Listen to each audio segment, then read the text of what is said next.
est donc moribonde.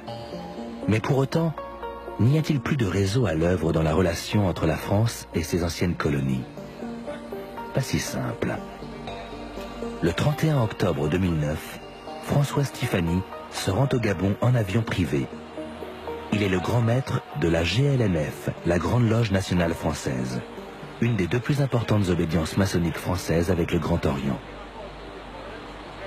La Grande Loge du Gabon vient d'élire un nouveau grand maître en remplacement de feu El Hadj Omar Bongo Ondimba, et ils ont organisé une tenue de Grande Loge à l'occasion de laquelle on procède à l'investiture, c'est-à-dire à l'installation suivant une cérémonie rituelle.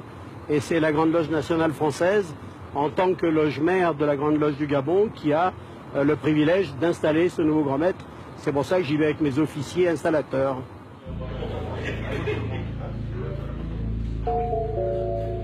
Le grand maître qui va être intronisé est Ali Bongo, nouveau président du Gabon qui prend là aussi la succession de son père.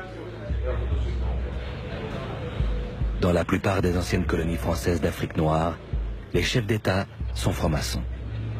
Et le plus souvent, ils sont les grands maîtres de leur loge nationale.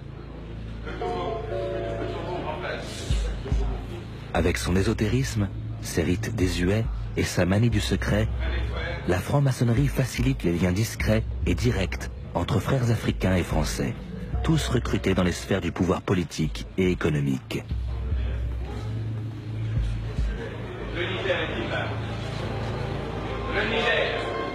Aujourd'hui, ils sont tous là, tous les présidents africains ou leurs représentants au plus haut niveau.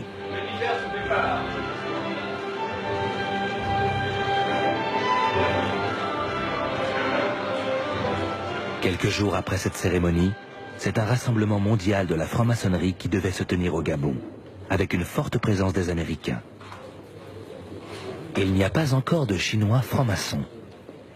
Ça ne saurait tarder.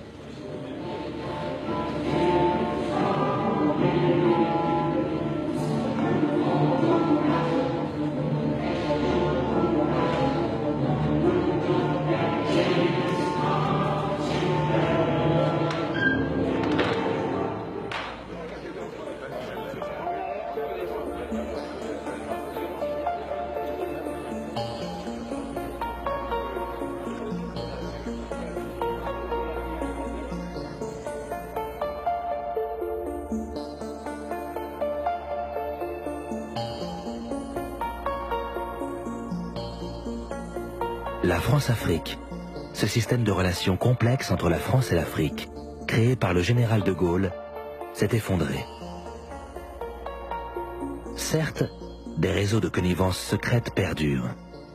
Des amis discrets de Nicolas Sarkozy, comme Robert Bourgi ou Patrick Balkany, continuent de fréquenter assidûment les palais africains, en dehors de tout contrôle public. Mais les chefs d'État du continent noir, toujours aussi peu soucieux du bien-être de leur population, naviguent désormais dans un monde concurrentiel au mieux de leurs intérêts personnels. Quant au président de la République française, en charge d'un pays qui a toujours autant besoin des ressources énergétiques de l'Afrique noire, il n'est plus que le représentant de commerce attentionné des grands groupes industriels.